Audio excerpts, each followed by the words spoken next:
కృష్ణానది పునరుజ్జీవనానికి Musi river front అభివృద్ధి ప్రాజెక్టుకు తెలంగాణ ప్రభుత్వం అత్యంత ప్రాధాన్యతనిస్తోంది. ఇందులో భాగంగా ముఖ్యమంత్రి రేవంత్ రెడ్డి శుక్రవారం రాత్రి హైదరాబాద్లోని MCRHRDలో ఉన్నత స్థాయి సమీక్షా సమావేశాన్ని నిర్వహించారు. మూసీ నది తొలి దశ అభివృద్ధి పనులు, భూసేకరణ, నిర్వాసితులకు పునరావాస కల్పన వంటి అంశాల మీద ఈ సమావేశంలో సుదీర్ఘంగా చర్చించారు.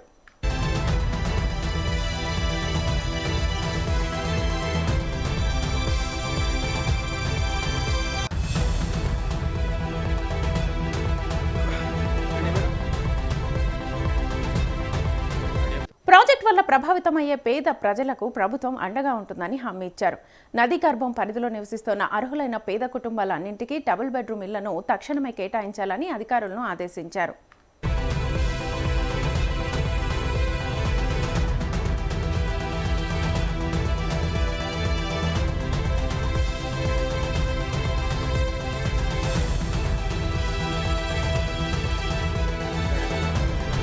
ఈ భారీ ప్రాజెక్ట్ కోసం తమ సొంత భూములు, ఆస్తులను త్యాగం చేయడానికి ముందుకు వచ్చే యజమానులకు ప్రభుత్వం తరఫున ఆకర్షణీయమైన ప్యాకేజీలను ప్రకటించారు. బాధితుల ఇష్టానుసారం వాటికి TTR సర్టిఫికెట్లు ఇవ్వడం లేదా చట్టబద్ధమైన నిబంధనల ప్రకారం మార్కెట్ విలువకు అనుగుణంగా తగిన ఆర్థిక పరిహారాన్ని చెల్లించడానికి అధికారులను సూచించారు. ఎక్కడా ప్రజలకు ఇబ్బంది కలగకుండా పారదర్శకంగా భూసేకరణ ప్రక్రియను పూర్తి చేయాలని స్పష్టం చేశారు.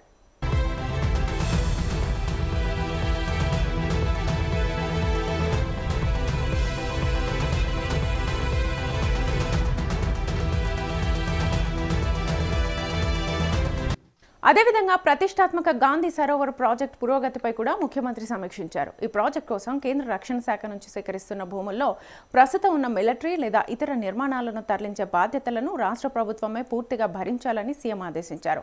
రక్షణ శాఖతో నిరంతరం సమన్వయం చేసుకుంటూ అక్కడ ఉన్న నిర్మాణాలను సురక్షితంగా ప్రత్యామ్నాయ ప్రాంతాలకు వేగంగా మార్చేలా అవసరమైన చర్యలు చేపట్టాలని ఉన్నతాధికారులను ఆదేశించారు. దీనివల్ల ప్రాజెక్టు పనుల్లో ఎలాంటి జాప్యము జరగకుండా చూసుకోవచ్చునని అభిప్రాయపడ్డారు.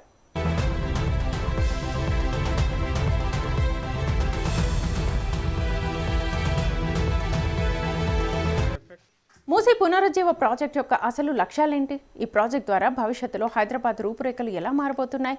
చేపట్టబోయే అభివృద్ధి పనులు ఎలాంటివి అనే విషయాలను సామాన్య ప్రజలకు సైతం సులభంగా వివరించేలా ఒక ప్రత్యేక ఏర్పాటు చేయాలని సీఎం రేవంత్ రెడ్డి తలపెట్టారు.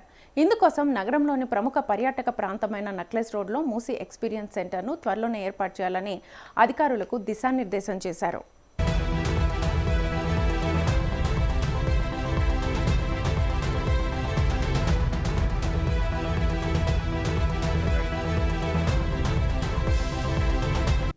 ఈ సెంటర్ ద్వారా ప్రాజెక్ట్ తాలూకు 3D నమూనాలు, డిజిటల్ ప్రజెంటేషన్లను ప్రజలకు ప్రదర్శిస్తారు. అంతేకాదు ఈ ప్రాజెక్టుపై ప్రజల నుంచి వచ్చే సానుకూల, ప్రతికూల అభిప్రాయాలను, అమూల్యమైన సూచనలను అక్కడే స్వీకరించి వాటిని క్రోడీకరించాలని స్పష్టం చేశారు. ప్రజాస్వామ్యబద్ధంగా ప్రజల భాగస్వామ్యంతోనే ఈ ప్రాజెక్టును ముందుకు తీసుకెళ్లామని ఆయన పేర్కొన్నారు.